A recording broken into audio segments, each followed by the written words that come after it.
A gente está falando de desinformação que ocorreu por parte do governo, mas é inegável que muitos médicos, alguns deles formados em grandes universidades, também disseminaram desinformação ao longo da pandemia, falando de ineficácia de vacina, entre tantas outras coisas. Quando vem da classe médica, o que se faz? Olha, isso é lamentável, mas isso é fato. E eu vou dizer, não é só médico. Muitas vezes o Conselho Federal de Medicina se posicionou inadequadamente durante a pandemia. Então, nós sofremos isso dos dois lados. Porque imagina, se por um lado uma população leiga já fomenta uma desinformação e aquilo chega no amigo, no vizinho. Imagina isso vindo de um médico, que a pessoa sabe que é uma autoridade naquele assunto. Então, nós atribuímos a isso esses números tão tristes que nós vivemos da pandemia e essa falta de cuidado da população. Então, isso reflete, João, um assunto que nós já debatemos aqui, que qualidade é desse médico que nós estamos por aí. E pessoas que eu digo, não é só médico, né? Esses desvios acontecem na sociedade como um todo. Então, aquela pessoa não tem sucesso na carreira, ela agora passa a ser um blogueiro, um influencer e um divulgador de fake news. E quem é a vítima? A sociedade brasileira. Então, é muito mais difícil. Daí nós precisamos de conselhos adequados, de sociedades médicas fortes, de universidades que nos respaldem, inclusive legalmente. Porque se você me pergunta, nós vamos usar as redes sociais para divulgar a informação? É inegável que hoje são plataformas qualificadas de divulgação de informação. Nós vamos fazer chegar em todos os níveis, mas tem que chegar a informação correta, baseada em evidências. Não exposição de paciente, não informação inadequada. Mas esse é um desafio e nós estamos prontos para enfrentar. Mas, Constância, depois Leão. Eu só queria complementar esse assunto, porque a gente está falando do negacionismo assim, mais no passado, só que a gente acabou de ver todas as sociedades médicas, toda a classe médica e científica se mobilizar a respeito da ozonioterapia.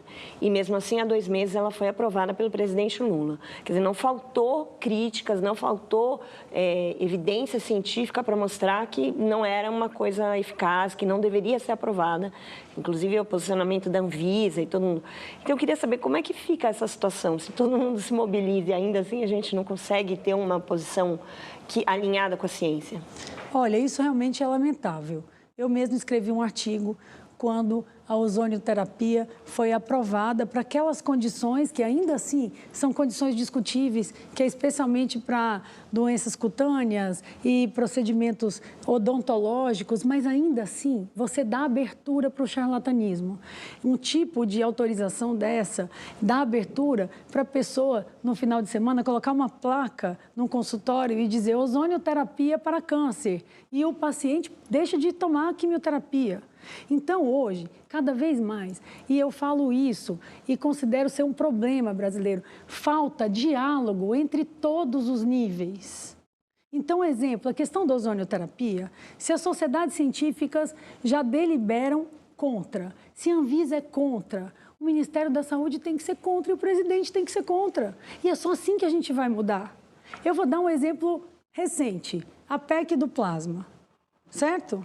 A PEC do plasma, se houve esta discussão no Senado, é porque houve uma reclamação via Tribunal de Contas da União. Há um desperdício? Há um desperdício.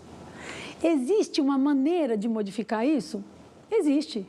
Mas isso só pode acontecer, ao meu ver, se todos sentarem à mesa e discutirem o problema ouvindo pessoas qualificadas. E é onde eu defendo a universidade como a grande protagonista das políticas públicas de saúde. Como é que a gente pode dizer, a Anvisa faz isso, o Ministério faz diferente, o presidente faz diferente? O TCU tem um reclame, tem uma reclamação, tem 600 mil litros de plasma sendo desperdiçados no Brasil. Gente, isso é um fato. Esse fato tem que gerar uma discussão.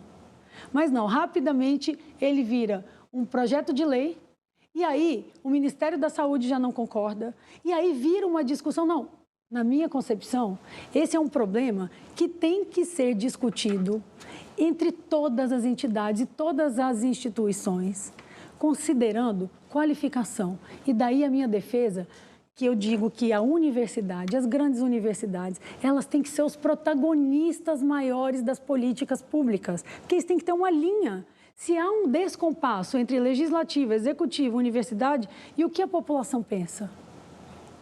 Mas elas é que não se colocam nesse papel, né? São omissas nessas discussões, na maior parte delas. Vera, eu acho que pode ter uma omissão, mas pode também ter havido nos últimos anos uma depreciação.